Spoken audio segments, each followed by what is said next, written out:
Thank you for joining us for Prophecy in the News. I'm your host, Kevin Clarkson. We have a really good show today, and I know you'll want to hear the story that we've brought forward. Our guest is Chris Emery. He's a producer. Really came to prominence a few years ago with a documentary on the Oklahoma City bombing called A Noble Lie. If you don't know, Prophecy in the News is headquartered, and this studio is producing from Oklahoma City, Oklahoma. This is something very near and dear to our city and to our hearts, and we take it very seriously.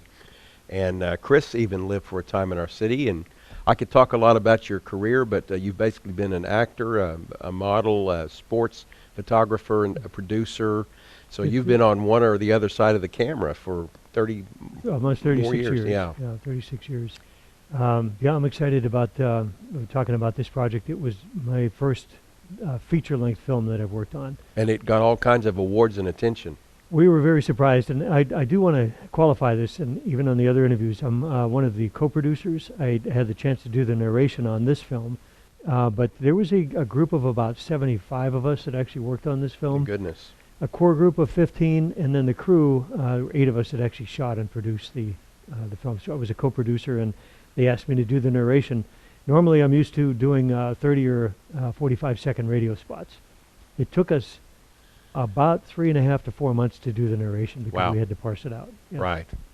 Well, boy, I'm tempted to just let you sort of dive in and take us through this. What unearthed your attention to the fact that all things may not have been as they seemed with this bombing? A media colleague of mine, I was living in Fort Worth, Texas at the time. This is in 1999. Approached me. He had about 3 hours of unedited raw footage. Back then they used what they call Betamasters, an inch and a quarter master tape that the studios would use to tape whether shows or news segments or whatever, and then they would re-record over them. Anyway, we had these Betamasters that were given to my friend by the local PBS, NBC, and CBS affiliate here in Oklahoma City. Not a lot of people realize, but that morning there was a big prayer breakfast at the Civic Center, the Civic Arena, not about 4 blocks from the bombing. A lot of the news media were already downtown, covering the governor and the mayor, a lot of the aldermen and so forth, the city leaders. That was, I believe, at 8 o'clock in the morning. Of course, the bombing happened at 2 minutes after 9. So the media rushed from this prayer breakfast to the scene of the crime, and they just started rolling tape. A lot of this footage wasn't even vetted before it hit the satellite uplinks to go to CNN, CBS. The flagship stations in New York and Atlanta were like, whoa, this is so graphic, we didn't have a chance to vet it. We're not even going to air this. It came back down, and a lot of the local affiliates were re-recording it after the satellite uplink, seeing what was actually broadcast versus what was actually shot. That's the correlation that I saw, and I thought, wow, this is a ton of information. Goodness. And the storyline wasn't anywhere near what happened. Let me go ahead and state the obvious to a lot of viewers that we even have people in other nations that watch. Just to remind us all, this took place April 19th, 1995. So it's been over 20 years ago in Oklahoma City. Fateful morning. I believe the day of the week was Wednesday. It was a Wednesday morning. And I remember where I was, and I was at my church, and they said, come in here, and we found a TV, and everybody was glued that day. And I had just moved away from Oklahoma City from another church I was working with, and I actually had members that were working as rescuers. But 168 victims? Correct, including 3 unborns, and there was a 169th victim they found a couple of weeks after. So. And this was the first kind of attack like this on American soil. Absolutely, it was horrendous. It was horrendous. Yeah, the storyline. Give the official storyline, and then let's peel back. Okay, and that's what we did in the movie. We presented the official narrative and then completely disassembled that within about 15 minutes and then built a narrative that actually made more sense based on information that was given to us by the local, county, state, and federal law enforcement, retired FBI, 3 retired FBI agents, including the head of the FBI's crime lab in Washington, D.C. I'll develop on that in a report I'm going to give here in a second, and a retired CIA agent, the retired public, state representative. I'm actually going to have breakfast with him tomorrow morning. He was amazing, instrumental in being our consultant on the film. Private investigators, attorneys, retired military top brass from Tinker Air Force Base, which is 11 miles from downtown Oklahoma City. Right. Okay, the official narrative, Tim McVeigh, disgruntled Army GI, and his accomplice, they served together at Fort Riley, Kansas. Terry Nichols were the lone perpetrators in this, and they blew the AP Murrah building up with a Ryder truck full of ANFO and ammonium nitrate and fuel oil. Fertilizer. Which we found out it was completely ludicrous. Not to be trite or disrespectful, but we correlate that to Wile E. Coyote tiptoeing in the building with an Acme bomb off of a cartoon.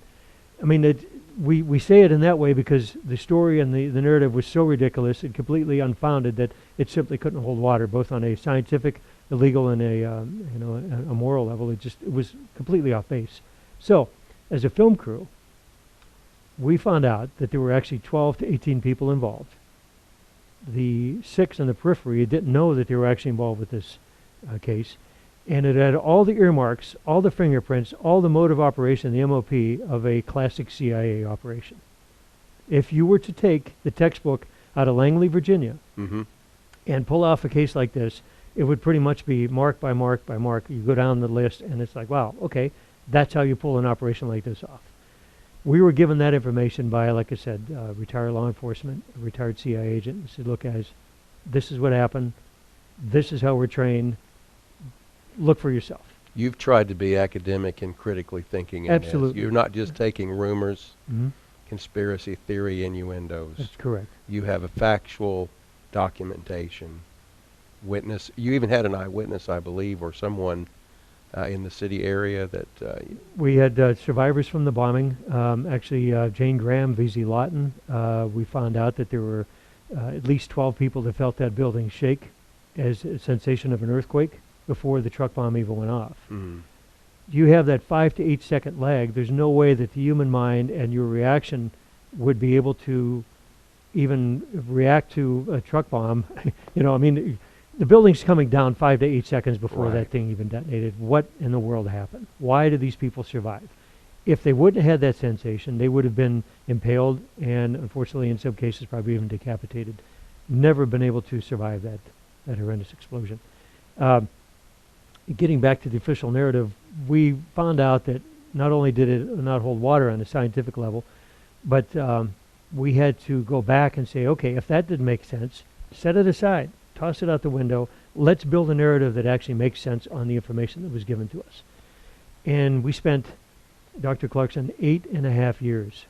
This isn't a 6-month or a 9-month or a 1-year project.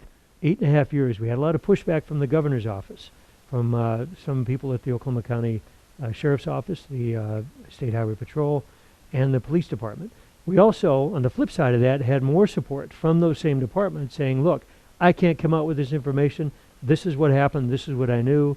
Here's the documentation. Here's the white paper that was written for the police department. By some of the detectives, by some independent, and in fact, the city with the fire department and search and rescue. Look at this white paper. Please take the information, glean what you can out of it, and work it into your narrative because it is based on fact and solid interviews. They had their pensions on the line, their careers on the line, sometimes their lives on the line. We were the lightning rod. We were the third party that they could come to and trust. Keep their information, the sources, in confidence. And that was the genesis of the film. That's pretty fascinating. It was quite a learning experience. Never in my wildest dreams did I ever thought that I'd be working on a case like this. Not that I regret it, but I look back in retrospect, and I thought, wow, okay, divine intervention, whoever you believe in, divinity, there was a greater power that was guiding us to do what we could as best as we could with the resources that we had. And it came back to us tenfold. We were extremely blessed with the awards. Completely entered 42 film festivals. 10 of them accepted us. We were Best Picture in 4 and a finalist in 2. These are complete strangers that had no idea who we were. As an independent film crew, first out of the stop, first film we ever released, and they're saying, okay, not only did you do a good job, but we are going to recognize you for that. Please continue on what you're doing. And we were in tears. I'll be honest with you. You see grown men cry. Wow. It was very humbling. Well, if I hear you, you're laying really the responsibility for this at the feet of the CIA. Yeah. You mentioned 16 They were part to, of it. Part of 16 to 18 individuals. 12 to 18, yes. 12 to 18. Yes. All Americans or other? Well, we don't know as far as the nationality, if there's any foreign nationals. We do know that the CIA and the FBI and there were several intelligence agencies that were involved investigating this case that we never knew even existed. They go way, way beyond the level of what the CIA does. Let's face it, we found out that at the time, C-21 Learjets at Andrews Air Force Base, the president and his cabinet had access to 24 of them. They're fueled, ready to go, pilots within a 2-hour notice, flying the cabinet members and the president anywhere they need to go in the world, whether because of natural disaster, nuclear fallout, whatever. Go to NORAD headquarters, or there's cities under the Kirtland Air Force Base in Albuquerque, New Mexico. You've got your safe, whatever your confines in the mountains of Colorado. Right. All right. Out of those 24 C-21 Learjets, 14 show up in Oklahoma City 4 hours after the bombing at Tinker Air Force Base. How do we know? Fuel allocation logs, flight plans, everything. Wheels up at Andrews, wheels down at Tinker. You have to keep track of these. These are the president's fleet. They're not just going to go fly out at random. Right. Who's coming in on those 14 C-21 Learjets? Now, those planes were decommissioned, I believe, in 1999, but they were actually viable planes that he had in his fleet at the time. Why were they showing up here 4 hours after the bombing? This isn't a disgruntled GI blowing up a federal building with a truck bomb. This thing went way, way beyond a domestic terrorist attack. It was international in scope. That's how we found out through trusted sources at Tinker Air Force Base that there were agencies that are completely off the books that we had no idea even existed.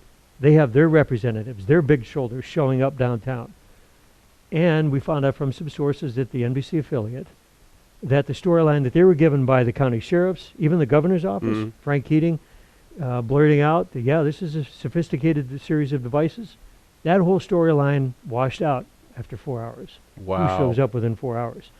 They're getting their narratives from the national office versus the local affiliate. Even the FBI officer in Oklahoma City was pretty much told to stand down. You're taking our marching orders. This is how you're going to do it. So are you going to believe your lying eyes or what I'm telling you? That's right. That's right. And so as a challenge over that first 8.5 years, not only did we have this information at our access, it took us a full 1.5 years to get our heads around this, to figure out, what do we do with this?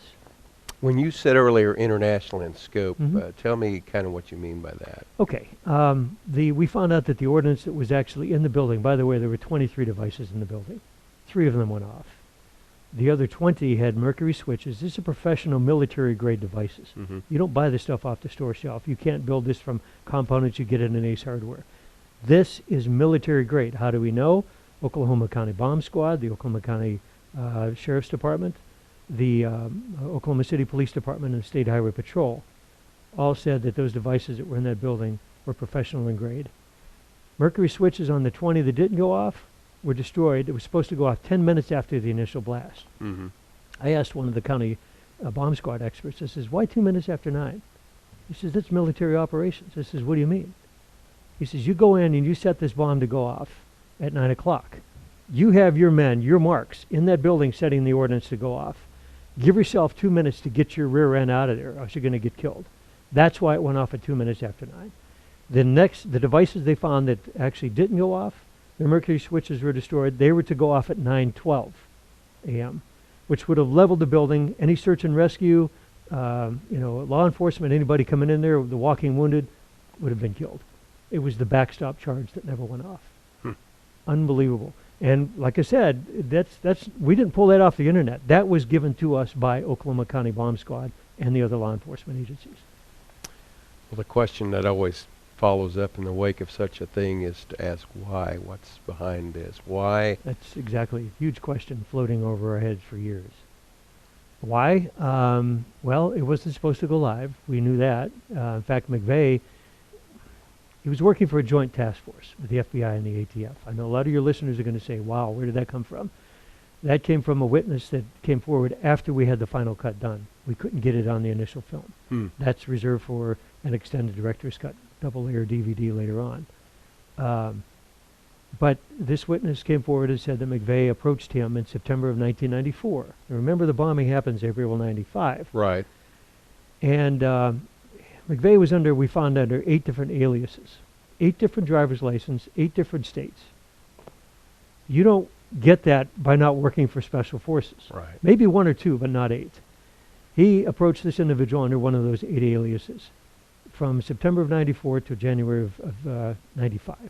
McVeigh wanted him to come on board to work on a group to actually bomb the federal building in Denver. This individual was living in Kingman, Arizona at the time.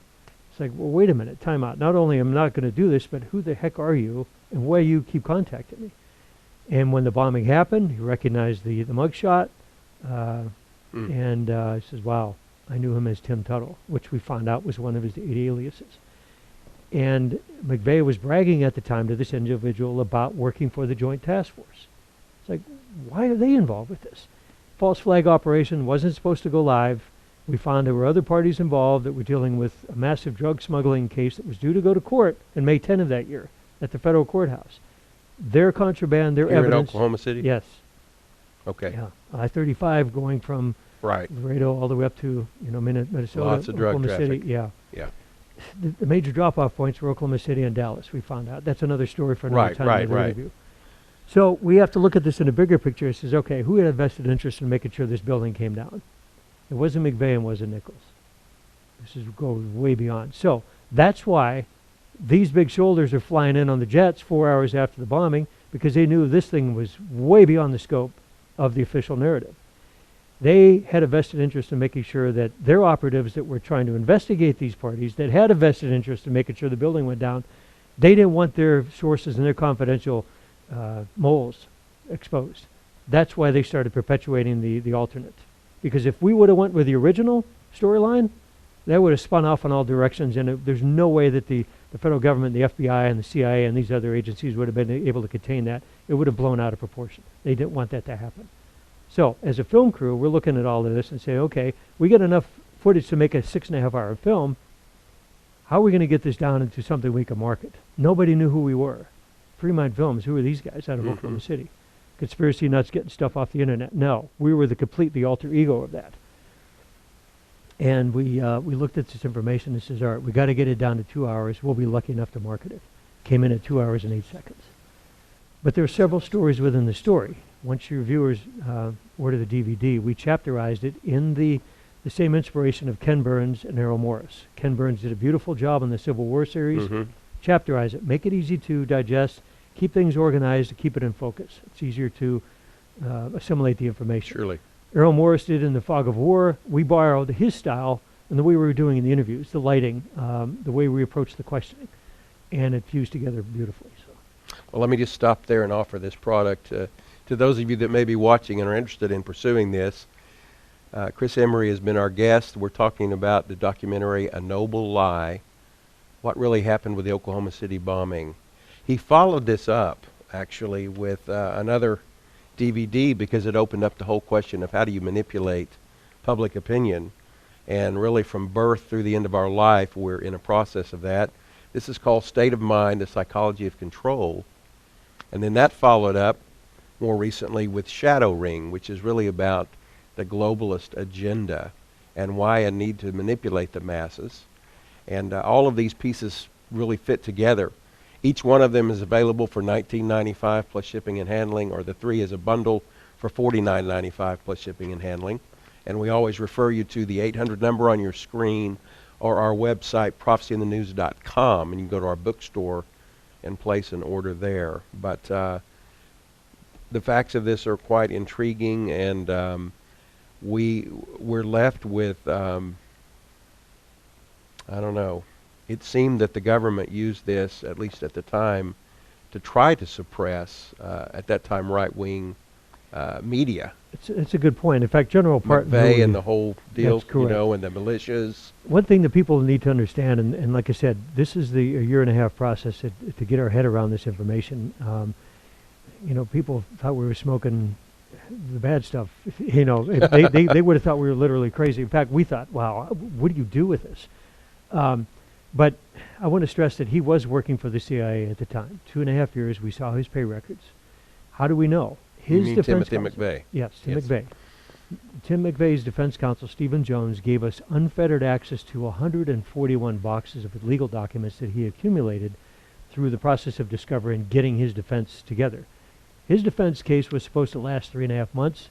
It lasted just under 4 weeks.